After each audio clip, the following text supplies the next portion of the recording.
기도란 무엇인가 시리즈 설교 5번째 날인 오늘, 저는 여러분과 더불어서 내가 복을 유업으로 받기를 원하노라 라는 제목으로 축복 기도에 대해서 살펴보면서 함께 은혜를 나누고자 합니다. 여러분은 주위에 있는 사람들에게 얼마나 많이 축복하고 계십니까? 우리가 기도에 대해서 5번째 살펴보았는데, 그 중에서 주기도문은 특별하게 나를 위한 기도이고, 중보기도는 누구를 위한 기도다? 너를 위한 기도. 근데 너를 위한 기도 중에서 중보기도와 쌍벽을 이루고 있는 너를 위한 기도가 바로 축복기도인 것입니다. 그래서 오늘 축복기도에 대해서 여러분들 설명 잘 들으시고 많은 사람들을 또 많이 축복하는 여러분들 되시기를 주님의 이름으로 축원합니다. 얼마 전에 제가 잘 아는 분으로부터 제가 선물을 하나 받은 적이 있습니다. 멀리 떨어져 계신 분이 갑자기 보낸 선물이어서 궁금해서 자세히 살펴봤더니 보이차라는 차 선물이었습니다. 평상시 저는 차를 많이 마시지 않는 사람이기 때문에 이것이 어떤 차인가 궁금해가지고 설명서를 자세히 읽어보았습니다. 설명서에 따르면 보이차는 무엇보다도 차 원료를 후 발효시켜서 만든 차라고 합니다. 보통 마시는 차는 갓 나온 차가 제일 비싸고 맛도 좋습니다. 생생한 것이 좋다라는 그런 뜻입니다. 하지만 보이차는 그 반대인 것입니다. 후 발효차이기 때문에 오래될수록 비싸고 맛도 좋다는 것입니다. 또 보니까 이것이 그 황제에게 진상했던 그런 차라고 그래서 또 이게 좀 기분이 상당히 좋았습니다. 그런 차를 받아서 이렇게 마셔보니까 어쩐지 맛이 좀 다른 것 같고 좋았습니다. 갓 나온 보이차는 향이 지푸라기 썩는 냄새 같은 것이 납니다. 맛도 처음에 마셔보면 아주 강합니다. 그러나 오랫동안 발효가 되면서 여러 잡스러운 냄새가 다 없어지고 보이차 본연의 깊은 향이 드러나는 것입니다. 저는 이런 보이차의 설명서를 읽으면서 보이차가 바로 우리들 신앙 인격을 잘 설명해 준다고 생각해 보았습니다. 성경에 따르면 하나님께서 사용하신 대부분의 사람들은 젊은 날 아주 강한 맛을 지니고 강한 캐릭터를 지니면서 독특한 색깔을 지닌 그런 사람들이었습니다. 사도 바울을 생각해 보시기 바랍니다. 얼마나 괄괄한 사람이었습니까? 하나님께서 직접 부르신 그 이후에도 성격이 죽지 않아서 사도 바나바와 다투고 헤어졌던 그런 불굴의 성격의 사람이었습니다. 아주 센 사람이었습니다. 성격이 고쳐지지 않을 것 같았습니다. 하지만 시간이 지나면서 그들은 주님의 은혜 안에서 발효되어서 여러 잡냄새가 다 가신 깊고 은은한 그리스도의 향기가 나는 사람들로 변화된 것입니다. 그래서 사도 바울도 젊었을 때는 그렇게 괄괄했지만 죽는 그날에는 자기가 마지막 쓴 디모데후서를 읽어보면 얼마나 인자하고 사랑이 많고 제자들을 사랑하는 그 사랑의 사도로 정말 잔잔한 인격을 가진 그런 평온의 사람으로 바뀐 것을 우리는 보게 되는 것입니다. 저는 어린 시절에 교회 다니면서 무엇보다도 나이 드신 여자 권사님들의 말씀을 들을 때면 그렇게 내 마음이 편할 수가 없었습니다. 지금 생각해 보면 내가 알기로 그분들은 학교도 다니지 않으신 분들입니다. 그런데 지금 이 나이가 먹도록 내가 어렸을 때 교회 갔을 때 그 나이 드신 여자 권사님들이 저에게 말씀해 주시고 저를 가르쳐 주시고 했던 그것들이 생생하게 기억이 나는 것입니다. 그분들의 입에서 나오는 말은 항상 은혜의 말이었고 항상 지혜의 말이었고 항상 평안의 말이었습니다. 마치 옹달샘에서 해맑은 샘물이 흘러나오듯이 그 말씀이 졸졸졸 흘러나오면서 나의 갈급한 심령, 아무것도 모르는 어린 심령 위에 한 방울 한 방울씩 적셔졌던 것입니다. 그때는 알 수 없었지만 시간이 지나면서 알게 된 것은 그분들의 말은 그리스도를 믿고 따르고 닮아가는 과정 속에서 생겨난 정말 오랫동안 그리스도 안에서 발효가 된 그런 언어였던 것입니다. 그런 말이었던 것입니다. 저도 여러분들이 그런 말씀을 하기를 간절히 축원합니다. 오늘 성찬식 할 때 우리 어린아이들 다 와서 성찬 받았지 않습니까? 가슴 뿌듯하지 않습니까? 그 어린아이들에게 뭔가를 심어줘야 할 거 아닙니까? 그냥 꾸정무 같은 것 시커먼 물을 부어주지 마시고 맑은 샘물처럼 졸졸졸 흐르는 옥날샘에서 나오는 그런 수정수와 같은 그런 말들을 그들에게 심어주어서 그들의 영혼을 적시한다, 그런 말입니다. 말은 참 중요한 것입니다. 성경에 따르면 보이는 생명을 최초로 만들어낸 원초적 능력은 놀랍게도 보이지 않는 말씀이었습니다. 우리 하나님은 보이지 않는 말씀을 통해서 보이는 생명을 창조하신 것입니다. 이처럼 말이란 무에서 유를 창조하는 능력이기 때문에 세상 사람들은 세상에서 성공하기 위해서 긍정의 말을 해야 한다고 가르칩니다. 하지만 우리가 꼭 기억해야 할 것은 몸속에 하나님의 영을 지니고 살아가는 우리들은 그 이 긍정의 말보다도 훨씬 더 위대한 말, 즉 믿음의 말을 할 수 있는 사람들이라는 것입니다. 여러분, 긍정의 말 너무 좋아하지 마시기 바랍니다. 긍정의 말보다도 훨씬 더 위대한 말은 어떤 말이다? 믿음의 말. 따라서 해보시기 바랍니다. 믿음의 말. 믿음의 말이야말로 긍정의 말보다도 훨씬 더 위대한 말인 것입니다. 왜냐하면 하나님의 말씀이기 때문에. 믿음의 말이란 하나님과 소통하는 말입니다. 이 믿음의 말은 의사소통이라는 도구로서의 기능을 훨씬 뛰어넘어서 신적인 능력을 우리에게 가져오고 가능성을 명령하며 생명을 창조하는 그러한 언어인 것입니다. 그래서 우리 믿는 자들의 언어 사용은 항상 믿음의 말에 근접되어 있어야 합니다. 그럼 우리는 어떻게 해야 믿음의 말에 근접된 그런 생을 살 수가 있는 것입니까? 창세기를 읽어보면 하나님께서 어떤 사람에게 크게 복을 내리셔서 그 사람의 미래를 변화시킬 때 이름을 먼저 바꾸는 것을 볼 수가 있습니다. 아이를 낳을 능력이 없었던, 그런 능력을 이미 상실했던 아브람과 사레에게 복을 내리셔서 그의 태아를 열려고 했을 때 하나님께서 가장 먼저 하신 것은 아브람과 사레의 이름을 아브라함과 사라로 이름을 바꾼 것입니다. 아브라함이라는 이름의 뜻은 열국의 아비라는 뜻이고 사라라는 이름의 뜻은 열국의 어미라는 뜻입니다. 야곱도 하나님을 만난 이후에 그 이름이 이스라엘로 바뀌었습니다. 야곱이라는 이름의 뜻은 어떤 뜻입니까? 발 뒤꿈치를 잡다라는 그런 뜻입니다. 아주 경쟁적이고 욕심 많은 그런 인상을 주는 이름입니다. 하지만 이스라엘이라는 이름은 하나님과 겨뤄 이겼다라는 그런 뜻입니다. 즉 야곱의 인생이 그 상대가 형인 에서가 아니라 또 사람이 아니라 하나님으로 그 차원이 바뀌었다라는 그런 뜻인 것입니다. 야곱의 이름을 가지고 있을 때는 그 차원이 사람의 차원이었습니다. 사람과 경쟁하는 그런 차원이었다라는 것입니다. 하지만 그 이름이 이스라엘로 바뀌면서 사람에서 하나님을 대적하는, 하나님 대적이 아니라 하나님과 같이 상대하는 그런 사람으로 차원이 바뀐 것입니다. 그럼 아브라함은 왜 아브람과 사레 그리고 야곱을 축복하시기 위해서 이름을 바꾸신 것입니까? 그 이유는 인간은 의미 있는 이름을 부를 때 그 이름에 걸맞는 이미지를 생각하기 때문입니다.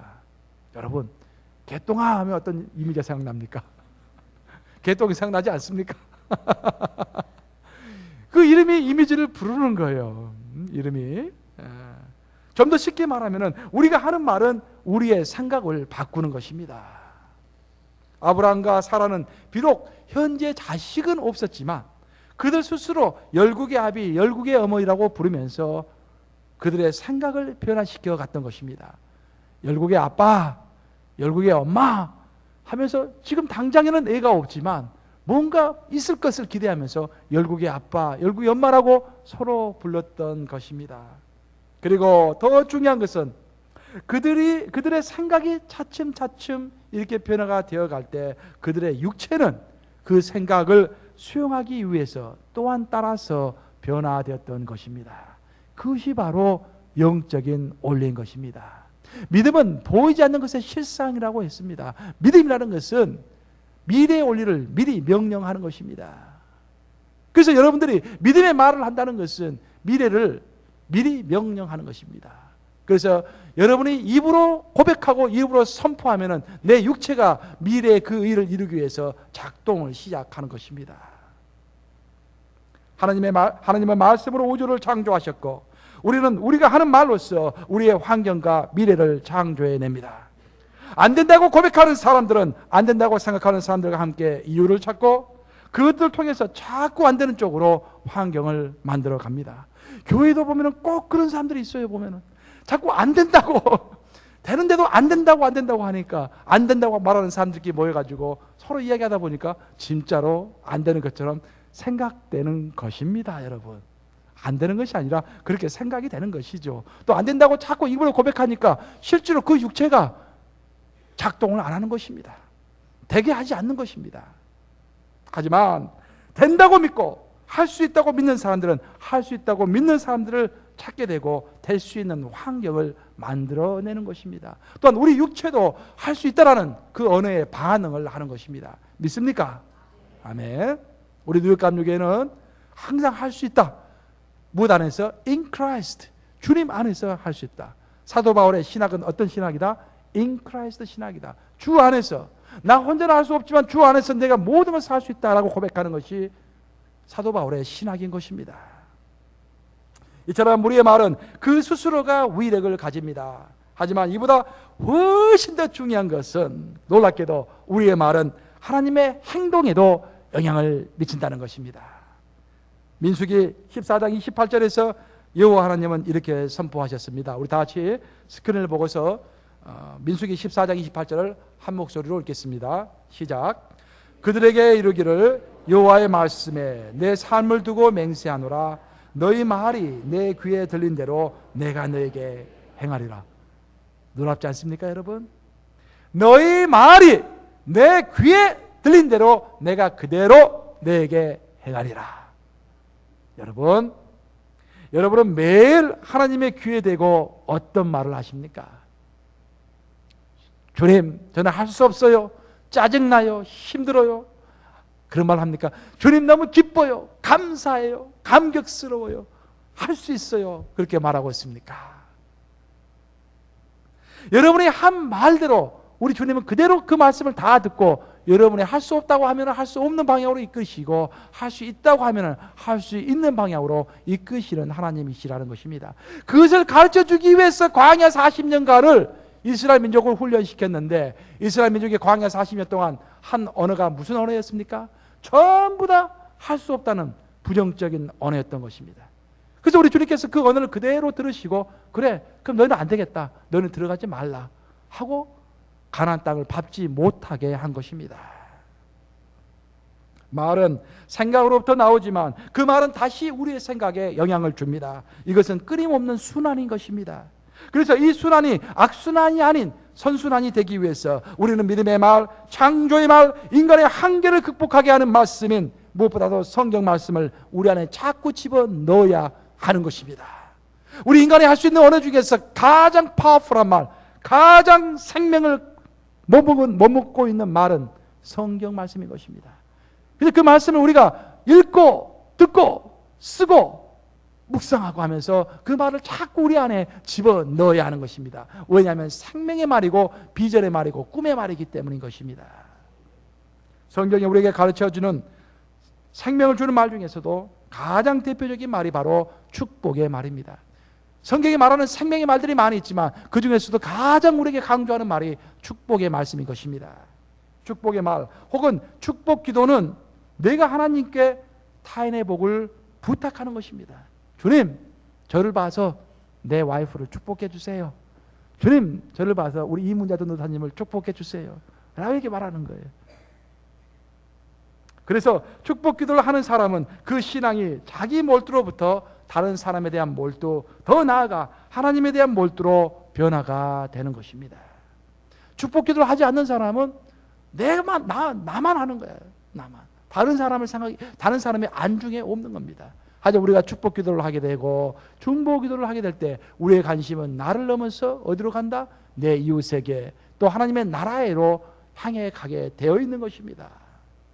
오늘의 본문에 나오는 야곱은 그 험난했던 일생 동안 비밀스럽게 받았던 하나님의 복을 자신이 죽기 전에 자손들에게 물려주려고 했습니다. 그리고 이 야곱의 의도가 바로 축복기도 형식으로 오늘의 본문에서 등장하고 있는 것입니다. 그럼 오늘의 본문을 통해서 우리가 얻을 수 있는 축복 기도에 관한 교훈은 무엇입니까? 가장 대표적인 축복 기도 중에 하나인데, 이 축복 기도를 설명하고 있는 성경 구조를 통해서 우리가 어떤 귀중한 교훈을 얻을 수가 있는 것입니까? 오늘의 본문을 통해서 우리가 알 수 있는 축복 기도에 관한 첫 번째 교훈은, 축복 기도란 스스로 축복을 받은 경험이 있는 사람이 할 수 있다는 것입니다. 축복 기도는 누가 주는 것입니까? 내가 주는 것입니까? No. 나를 통해서 하나님께서 주시는 거예요. 우리가 뭔가를 부탁할 때, 아니 나하고 하나님이 좀 친해야 하나님 이 사람 좀 축복해 주십시오 할 수 있는데, 하나님하고 나하고 아무 관계가 없는데 주님 저 사람 축복해 주세요. 그럼 하나님께서 너는 누구냐? 그럼 물을 거 아니겠습니까? 우리 그 사도행전에도 보면 그 말 나오지요. 예수님의 이름을 흉내내는 자들에게 너는 누구냐라고 하면서 귀신들이 그 사람들을 쫓아 올라가가지고 오히려 혼내주는 장면이 나오지 않습니까? 스게와의 아들들 기억나시죠? 스게와 아들들이 그냥 다른 사람들이 예수의 이름으로 물러가라 하는 것들을 보면서 예수 이름만 부르면 귀신들이 물러가는구나 생각하고는 흉내내가지고 예수 이름으로 물러가라 하고 귀신 들린 사람한테 그러니까 귀신들이 내가 예수는 아는데 도대체 너는 누구야 하면서 올라가가지고 그 사람들 혼내는 장면이 나오지 않습니까? 축복 기도도 나와 하나님과의 긴밀한 관계가 있고 아름다운 추억이 있어야, 추억이란 말 참 중요해요. 여러분들 아세요? 히스기야 왕이 왜 살았습니까? 히스기야 왕이 죽을 운명에 처해 있었을 때 벽을 향해서 딱 기도하면서 뭐라고 기도했죠? 주님 여호와 하나님이여, 하나님과 나 사이에 아름다웠던 추억을 생각해 주시옵소서. 내가 어린 날부터 주님을 사모했고 내가 주님께서 원하시는 일을 하기 위해서 있는 힘을 다해서 노력했던 그때마다 하나님께서 나를 안수하시고 나를 보호하시고 인도하셨던 하나님과 나 사이 그 아름다웠던 사랑의 추억을 생각해서 내 생명을 연장시켜 주시옵소서 라고 그 추억에 빗대어서 기도했지 않습니까? 그때 하나님께서 어땠습니까? 큰 감동을 받으셔가지고 이사야가 궁전 뜰을 벗어나고 있는데 다시 이사야에게 명해서 이사야야 당장에 다시 돌아가서 히스기야에게 말해라. 내가 그의 생명을 연장시켜 주리라. 결국은 추억입니다. 결국은 관계입니다. 하나님과 나와의 관계가 밀접할 때 우리가 파워풀한 기도를 할 수 있는 것이고 내가 다른 사람을 축복할 수 있는 거예요. 나와 하나님과 아무 관계가 없는데 내가 무조건 손 얹어서 기도한다 해서 그것이 축복이 되겠습니까? 본문 15절과 16절을 보시면 야곱은 손자들을 축복하기 전에 본인이 인생을 살면서 하나님에게 어떤 복을 받았는지를 고백하고 있습니다. 이렇게 말하고 있습니다. 야곱은 내 조부 아브라함과 아버지 이삭에 섬기던 하나님, 내가 태어날 때부터 지금까지 나를 기르신 하나님, 나를 모든 환난에서 건지신 하나님. 야곱이 어려울 때마다 하나님께서 건져주신 그 기억이 있는 것입니다. 당신께서 이 아이에게 복을 주시오며 이들로 세상에서 번식되게 하옵기를 원하옵나이다 라고 기도하고 있는 것입니다. 이처럼 야곱은 여호와 하나님은 진정 나의 하나님이시오, 그분은 나를 이제까지 기르시고 보호하시고 복을 주신 하나님인 것을 자신하고 있습니다. 자신하고 있는 거예요. confident 하고 있는 거예요. 한마디로 말해서 본인과 하나님과의 관계에 있어서 자신감이 있는 것입니다. 축복 기도란 바로 이런 자신감에 바탕을 두고 있습니다. 그래서 여러분들이 진정 사랑하는 자녀들에게 축복하기를 원하고 사랑하는 아내와 남편에게 축복하기를 원하신다면 먼저 여러분들이 하나님과 깊은 관계를 쌓아야 하는 것입니다. 그래서 효력 있는 축복 기도가 되기 위해서는 무엇보다도 축복하는 사람이 하나님의 축복을 받고 더 나아가서는 현재 하나님과 밀접하게 동행하고 있는 사람이어야 할 것입니다.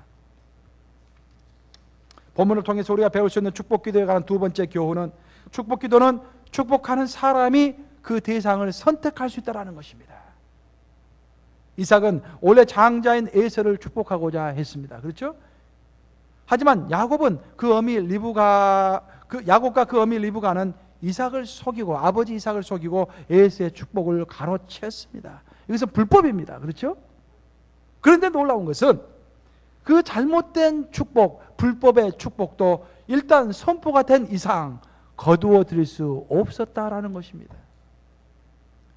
이렇게 축복 기도는 힘과 권위가 있는 것입니다, 여러분.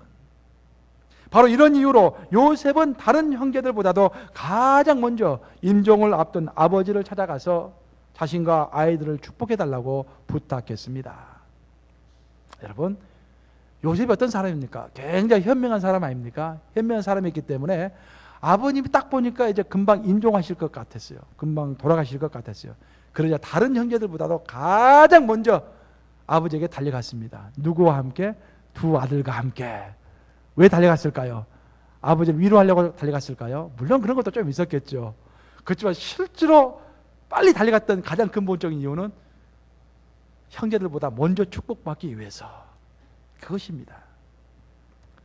만약 여러분 그것이 잘된 것입니까? 잘못된 것입니까? 해답은 나중에 나옵니다. 축복하는 사람이 그 대상을 선택할 수 있다면 축복받는 사람은 요셉처럼 또 야곱처럼 그 축복을 받기 위해서 적극적으로 나서야 하는 것입니다. 적극적으로 나서야 하는 것입니다. 천국은 누구의 것이다? 침노하는 자의 것이라고 했습니다. 성경은 구약과 신약을 망라해서 적극적으로 행동하는 믿음을 요구하고 있는 것입니다.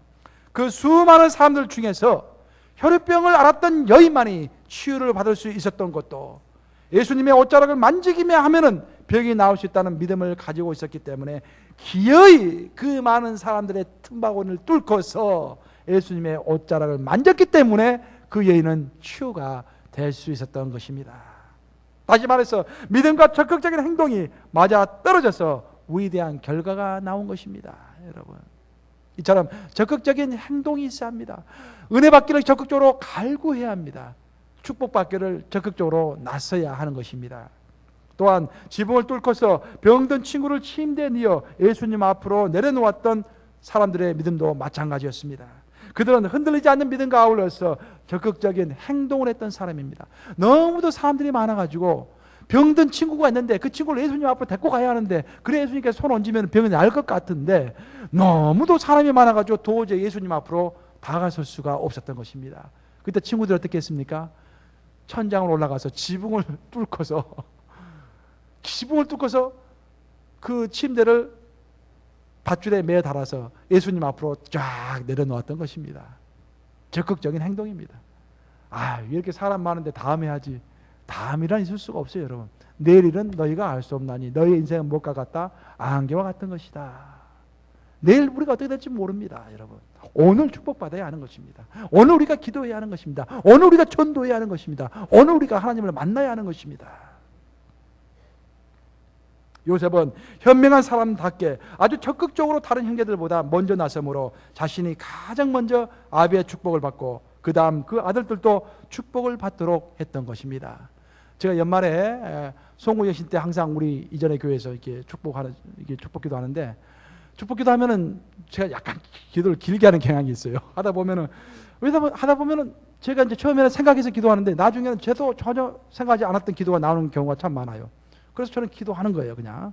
근데 나중에 보면 1년 후에 그때 목사님 기도가 참 힘이 돼가지고, 내가 좀 그 기도를 가지고 생활해 왔는데 목사님 기도해 준 것이 지난 1년간 성취화되었습니다. 그렇게 말하는 사람들도 종종 있어요. 근데 제가 말하고자 하는 것은 이렇게 안수기도를 하면은 이 시간이 많이 길기 때문에 쭉 기다리고 있다가 어떤 사람들 그냥 집에 돌아가는 거예요, 그냥. 놓치는 겁니다, 내가.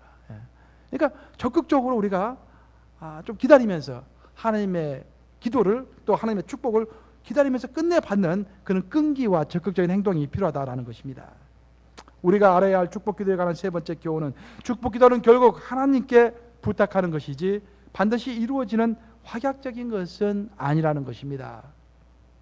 16절을 보시면은 야곱이 손주들을 축복하면서 마지막에 이렇게 말합니다. 이들로 세상에서 번식되게 하기를 원하나이다. 번식되어라 라고 하지 않고 번식하기를 원하나이다. 아무리 영역 있는 목사님이 안수기도 한다 할지라도 그 목사님은 통로일 뿐입니다, 여러분.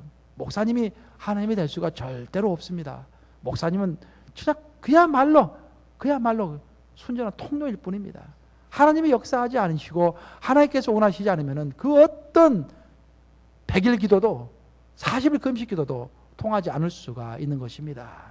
이처럼 야곱은 자신과 하나님 사이에 친밀한 관계를 들어서 자신의 손주들을 축복해 달라고 하나님께 부탁하고 있는 것입니다. 결국 그 축복 기도가 응답이 될 것인지 되지 않을 것인지는 하나님께 달려있다는 사실도 우리는 알고 있어야 할 것입니다.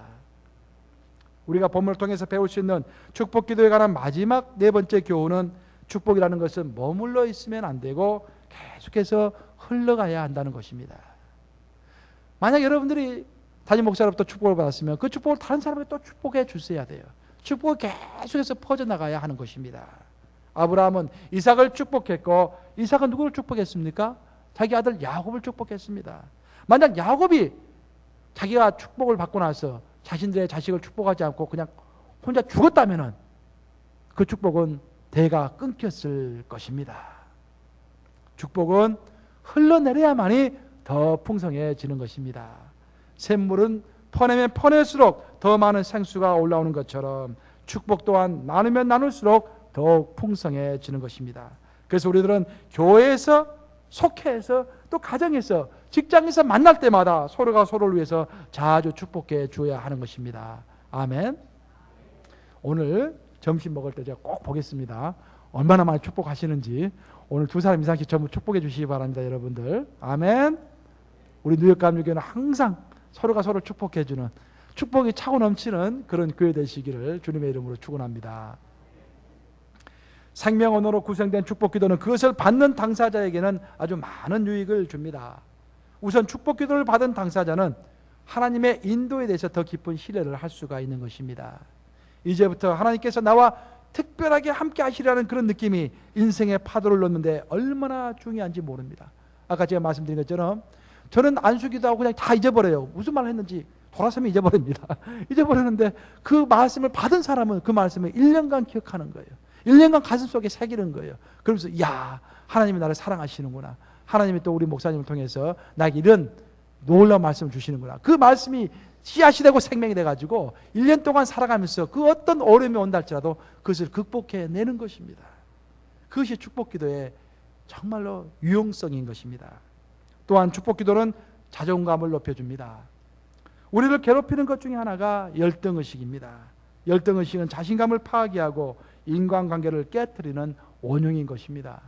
제가 일전에 한국을 한번 갔더니 한국에서는 이 다리가 짧은 게 좀 상당히 숏다리만 그렇게 해가지고 또 장롱다리라는 게 있어가지고 그게 뭔가 깜짝 놀라서 물어봤더니 장롱다리는 정말 다리가 짤막한 사람을 장롱다리라고 그렇게 부른다고 그래요. 장롱의 다리가 이게 짤막하지 않습니까? 그게 장롱다리라고 그래가지고 아이들 틈에서 다리가 짧은 아이들을 가지고 장롱다리라고 놀리니까 아이들 학교도 안 가고 뭐 자존심 상해가지고 열등의식에 사로잡히고 그래서 막 신발 신을 때 신발 굽이 남자든 여자든 막 이렇게 높은 신발 굽을 신고 힐을 높이려고 그리고 바지는 그냥 땅에 철철만 끓도록 그렇게까지 하는 그런 현상들이 있다고 합니다. 다 뭡니까? 자존감이 없는 것입니다. 그러나 축복기도를 통해 자신에 대한 긍정적인 평가를 받으면 자연스럽게 자존감이 높아지는 것을 경험하게 되는 것입니다. 이와 아울러 축복기도는 꿈과 비전을 갖도록 우리를 인도합니다. 축복기도를 받는 또 축복기도를 듣는 사람은 그 기도 속에 나오는 자신의 미래를 들으면서 이제 미래를 향해서 꿈이라는 나의 씨앗을 심게 되는 것입니다. 그리고 이 꿈이 그 수많은 삶의 도전들을 극복하게 하는 하나의 원동력으로 작동을 하는 것입니다. 그래서 신빙성 있는 축복 기도를 받은 사람은 결국 삶에 대한 자신감을 갖게 되어 있습니다. 세계 작가 에머슨의 말대로 자신감이 성공의 제일 가는 비결이라면 축복 기도는 성공을 심는 출발이 되는 것입니다. 제 경험을 잠시 하나만 이야기 드리면 주님께서 저를 부르시는 그 부르심이 참 약간 특이했던 것 같아요. 그래서 그런 말들을 함부로 하진 않는데 왜냐하면 잘못 말하면 야, 저 목사님은 신비주의자야 그런 말을 들을까 봐서 말을 잘 하지 않는데 정말 한 두 번의 놀라운 그런 역사가 있었어요. 하지만 그 말을 믿을 수가 없어서 그 경험을 믿을 수가 없어서 3년 반 동안 결정하지 못하고 오락가락하고 했었는데 박사학위 논문을 쓰면서 이제는 더 이상 미룰 수가 없다. 이걸 결정을 해야겠다라고 하면서 한국에 있는 A수원에 제가 간 적이 있습니다. 대천덕 신부님이 계셨던, 지금은 별세하셨지만 그곳에 가서 기도하면서 안수기도를 받았는데 그냥 평범한 기도였는데 그 기도가 갑자기 애언 축복 기도로 바뀌는 거예요. 그 기도가. 그러면서 애언하시기를, 축복하시면서 애언하시기를, 사랑하는 내 아들아, 아무것도 염려하지 말라. 너의 가족은 내가 책임을 진다. 제가 목회하려고 했을 때 가장 염려됐던 게 딸만 둘인 내가 이거 목사하면 다 이렇게 가난하게 힘들게 산다는데 어떻게 딸을 둘을 키울 수 있을 것인가. 지금 목회해보니까 별거 아닌데 목회하기 전에는 그런 염려가 참 많았어요. 근데 우리 하나님께서 내 마음을 다 아시는 거예요.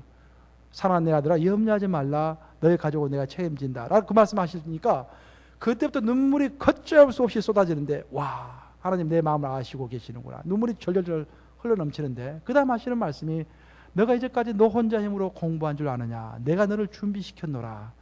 이제부터 너는 1년 후에 너의 모든 공부를 마치고 내 길을 갈 것이다 라고 말씀하셨는데, 다 좋았는데 마지막 말씀이 믿을 수가 없었어요. 마지막 말씀 없었으면 참 좋을 텐데, 그때 박사학위 논문 프로포저를 이제 다 프로포저하고 디펜스를 이제 끝냈는데, 논문을 쓰려면 우리과 같은 경우는 보통 온 에버리지 3년 반, 길게는 6년 7년 걸리는 사람도 봤어요. 근데 1년 만에 끝낸다는 것을 도저히 저는 믿을 수가 없었던 것입니다. 하지만 그 말씀을 듣고 나서 그렇게 방황스럽고 혼란스럽던 마음이 무려 한 2달간 정말로 그 평안과 안정과 기쁨 가운데 머무는 것을 제가 체험한 적이 있습니다. 2달간 나의 마음이 그렇게 평온할 수가 없었어요.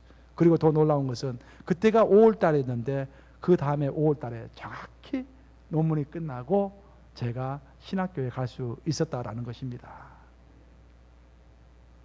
축복기도와 관련해서 우리가 명심해야 할 가장 보편적인 성경 진리는 베드로전서 3장 9절에 나오고 있습니다.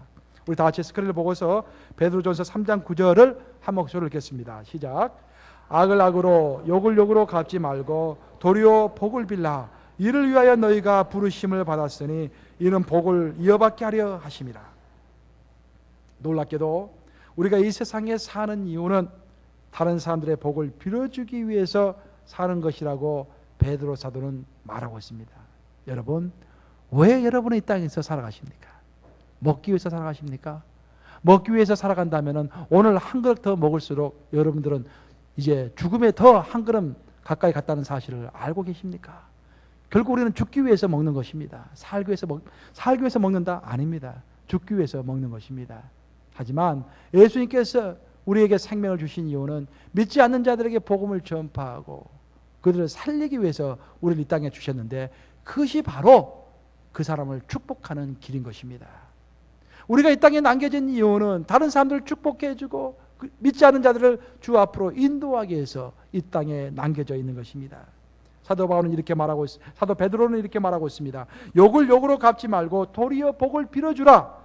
이를 위하여, 복을 빌어주기 위해서, 이 목적을 위해서 너희가 부르심을 입었으니. 자신이 오해를 받고 뒤에서 비방하는 소리가 들릴 때 우리가 얼마나 억울합니까? 사실 우리가 말 때문에 얼마나 많은 상처를 또 입게 됩니까? 하지만 우리는 욕을 욕으로 갚으면 안 되고 도리어 복을 비는 것이 우리의 부르심이라고, 우리의 목적이라고, 삶의 의미라고 설명하고 있는 것입니다. 그리고 우리가 이렇게 나아갈 때 도리어 하나님은 우리가 복을 받게 하신다고 성경은 가르치고 있습니다. 참으로 놀라운 말씀입니다. 우리 기독교는 누구에게 축복 기도를 할 것인지 선택할 권리가 있다고 했습니다. 하지만 그 선택은 우리가 사랑하는 사람들과 아울러서 자신을 가장 괴롭게 하는, 정말 내가 보기 싫은 그 사람도 내가 축복할 사람의 대상 중에 하나여야 한다라는 것입니다. 바로 이것이 기독교의 정수이고, 바로 이것이 우리가 얼마나 성숙했는가를 결정하는 바로미터가 되는 것입니다. 사랑하는 여러분, 우리 기독인이 사용하는 믿음의 언어는 마른 뼈에서 생기를 불어넣는 신기한 능력입니다. 이런 믿음의 언어를 사용할 수 있도록 허락받은 우리들은 다른 사람들을 축복하는데 인색해서는 안 됩니다. 우리가 능력을 가지고 있기 때문에 인색하지 말고 가진 능력은 자꾸 사용해야 하는 것입니다. 축복은 하면 할수록 더 샘솟는 샘물과 같은 것입니다. 그래서 축복은 계속해서 이어져 가야 하는 것입니다. 산삼밭에서 산삼이 난다고 했습니다. 사회에 큰 영향을 미친 사람들이 같은 학교, 같은 학년에서 공부한 경우가 많이 있는 것입니다. 교회도 마찬가지입니다. 뉴욕 감리교회, 또 특정한 교회, 영락교회 하면 그 교회에서 많은 인물들이 배출되는 것들을 볼 수가 있습니다.